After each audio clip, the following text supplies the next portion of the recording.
चलिए start recording करते हैं और आपका और हमारा सामना एक बार और होता है। तो लास्ट क्लास में हम लोगों ने डिस्कशन किया था कि किन किन तरीकों से हम पर्सनालिटी का मेजर कर सकते हैं, लेकिन उसके पहले मेरा नाम है निकेत। चैनल पर जितने भी लोग नए हैं चैनल को जरूर लाइक सब्सक्राइब शेयर करें, क्योंकि यहाँ पे शिक्षा शास्त्र विषय से जुड़ा टॉपिक रेगुलर अपडेट होता है। और हम आज बात करेंगे जो हमने डिसाइड किया था, मतलब बातें की थी कि किन किन तरीके से हम पर्सनालिटी को मेजर कर सकते हैं। तो उसमें हम सबसे पहले आप बात करेंगे आज सब्जेक्टिव मेथड की, जिसके अंदर हम 3 विधियां हैं और तीनों एक ही क्लास में ओवर करेंगे, जिसमें से ऑब्जर्वेशन है, इंटरव्यू है और केस स्टडी है। शुरुआत करते हैं हम सबसे पहले अपने ऑब्जर्वेशन मेथड की। अगर बात करें तो ये बहुत सिंपल से, इवन कोई भी इसका यूज कर सकता है, चाहे आप हो चाहे हम हो। बस क्या होता है कि किसी भी पर्सन का जिसको आपको मेजर करना है, बस उसके व्यवहार को प्रत्यक्ष रूप से आपको क्या होना है, देखना होता है। वो किस सिचुएशन में कैसा बिहेवियर कर रहा है, उसकी एक्टिविटीज़ क्या है, किसी चीज़ का इसके लिए उसका रिस्पॉन्स क्या है, और वो कैसे मैनेज कर रहा है किसी भी सिचुएशन को।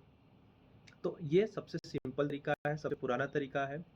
अब जब हम थोड़ा और इसे डीप में पढ़ते हैं, जब हम यहाँ हम थोड़ा सा बता देते हैं, जब हम इसको रिसर्च में पढ़ने जाएंगे तो ये बहुत डीप में हो जाता है। इसके भी 3 पार्ट हो जाते हैं, ठीक है, जिसमें से एक पार्ट इसका हो जाता है, मैं बता देता हूँ, जो रिसर्च वाले होंगे जानते हैं। एक सहभागी अवलोकन हो जाएगा, एक अर्ध सहभागी हो जाएगा, ठीक है, और एक असहभागी हो जाएगा।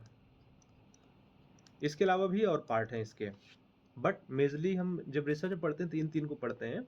पर यहाँ पे एक सिंपल तरीका बस ये है कि इसके द्वारा हम क्या होते हैं, व्यक्ति के व्यवहार को प्रत्यक्ष रूप से यानी डायरेक्टली देखते हैं, समझते हैं और देखते हैं कि वो किस सिचुएशन में कैसी एक्टिविटी कर रहा है, उसका रिस्पॉन्स कैसा है, उसका बिहेवियर कैसा है।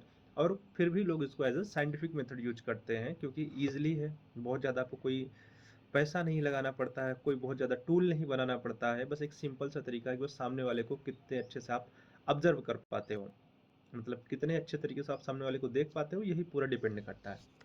दूसरे पे आ जाते हैं, अगर हम इंटरव्यू की बात करें तो इंटरव्यू में क्या होता है कि यहाँ पे हम डायरेक्टली सामने वाले पर्सन को, भाई जैसे सामने बैठा है, जैसे आप और हम सामने बैठे हों और हम आपसे क्वेरी करेंगे, और उन्हीं से हम क्या करेंगे कि आपकी पर्सनालिटी के बारे में, आपके थॉट्स के बारे में, आपके एक्सपीरियंस के बारे में हम डीप नॉलेज या डीप इन्फॉर्मेशन को हम कलेक्ट कर पाते हैं। मतलब यहाँ पे डायरेक्टली से इसको ऐसे समझ लो कि जब बच्चे का इंटरव्यू होता है, कोई भी आप एग्जाम क्वालिफाई कराते हो, तो फाइनल स्टेज में क्या होता है, आपका इंटरव्यू होता है, या यूजी पीजी लेवल पे क्या होता है, आपका वाइवा क्यों होता है। वाइवा में क्या जानने की कोशिश की जाती है, आपके सामने कुछ रैंडमली आपको लगता है कि वो रैंडमली क्वेश्चन है, बट वो सेट कई बार बनाए जाते हैं, वो भी अभी हम यहाँ बता देंगे।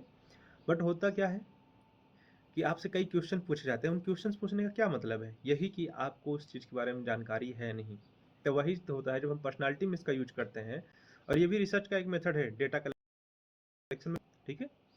तो इसमें क्या होता है कि हम सीधे क्या है, डायरेक्टली हम इंफॉर्मेशन लेंगे, गैदरिंग करेंगे, क्वेरी करेंगे और हम करेंगे, उससे आपके पर्सनालिटी, आपके थॉट्स, आपके एक्सपीरियंस के बारे में जानकारी लेते हैं। अब इसको भी हम जब अगर मेनली बात करते हैं तो हम इसको भी 2 भागों में बांट सकते हैं।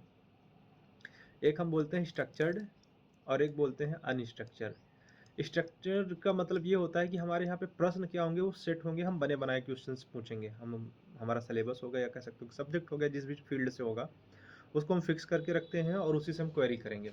बट इन केस आप अगर हम इसके अनस्ट्रक्चर्ड की बात करें तो वहाँ पे कुछ पैटर्न नहीं होता है, हम रेंडमली कहीं से भी किसी भी टॉपिक से, लेकिन हाँ आउट ऑफ सिलेबस नहीं जाते हैं, बट हम पहले से क्वेश्चन बना के नहीं रखते हैं। जैसे अगर हम साइकोलॉजी पढ़ा रहे हैं, आपको क्वेश्चन साइकोलॉजी, तो हमने कहा था लर्निंग, ठीक है, कि आप पूरी साइकोलॉजी पढ़ के आइएगा।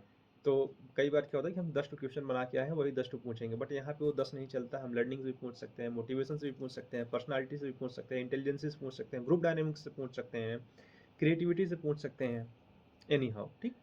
और इवन कई बार तो क्या होता है कि आउट ऑफ सिलेबस भी पूछ लिया जाता है। अब बात करते हैं लाइफ हिस्ट्री क्या होती है। जीवन इतिहास विधि में क्या होता है कि आप जब तक आपका, जैसे मान लीजिए आप, हम कह देते हैं कि आप 30 साल के हैं, तो आपके 30 साल के होने के पहले तक का जितना भी आपका डेटा हमें जहाँ से मिल सकता है सॉरी, उन सब को हम कलेक्ट करेंगे। फिर आपकी चाइल्डहुड कैसा रहा, आपका एजुकेशन कैसा रहा, आपकी फैमिली के साथ क्या रिलेशन है, आपके एक्सपीरियंस क्या रहे, आपकी लाइफ में इंपॉर्टेंस क्या फिनोमिनन हुआ, क्या घटनाएं हुए, उन सब को हम स्टडी करेंगे और देन उसके बेस पे आपकी पर्सनालिटी को समझते हैं। एक तरह से इसको हम लाइफ हिस्ट्री भी बोल सकते हैं, साथ में इसको हम केस स्टडी भी यूज कर सकते हैं। केस स्टडी भी जो एक रिसर्च का मेथड होता है, वहाँ पे भी क्या होता है कि हम ध्यान देना कि केस स्टडी क्या होता है, हमेशा एक पे किया जाता है। वो यूनिट एक होनी चाहिए, चाहे एक इंसान हो, चाहे एक संस्था हो, चाहे एक जिला हो, बट यूनिट में वो एक होनी चाहिए। मेन पॉइंट ये है वहाँ पे। तो यहाँ पे क्या होता है कि आपके बचपन से लेके जहाँ से आपकी घटनाएं हमें डेटा मिलना शुरू हो जाएंगी ऑथेंटिक, उन सारी घटनाओं की हम क्या करेंगे, स्टेप बाय स्टेप हम कलेक्ट करके और फिर उनको क्या करेंगे, एनालाइज करेंगे। और फिर हम आपकी पर्सनालिटी के बारे में समझेंगे कि जैसे आपका बचपन कैसा रहा, आपके एजुकेशन कैसे रहा, आपके परिवार के साथ संबंध कैसे रहे, आपने अपनी लाइफ में क्या क्या एक्सपीरियंस लिए, और इम्पोर्टेंस फिनोमिनन क्या आपकी ज़िंदगी में महत्वपूर्ण घटनाएं क्या क्या हुई हैं, और उन समय आपने कैसा रिएक्ट किया, क्या सिचुएशंस रही, इन सारी चीज़ों को समझते हुए हम लाइफ हिस्ट्री मेथड का यूज करते हैं, या कह सकते हो कि हम केस स्टडी भी यूज कर सकते हैं। तो यहाँ पे सब्जेक्टिव मेथड के ख़त्म हो जाता है, और यहाँ पे यही 3 है, बहुत ज़्यादा है नहीं, पर जानकारी होनी चाहिए।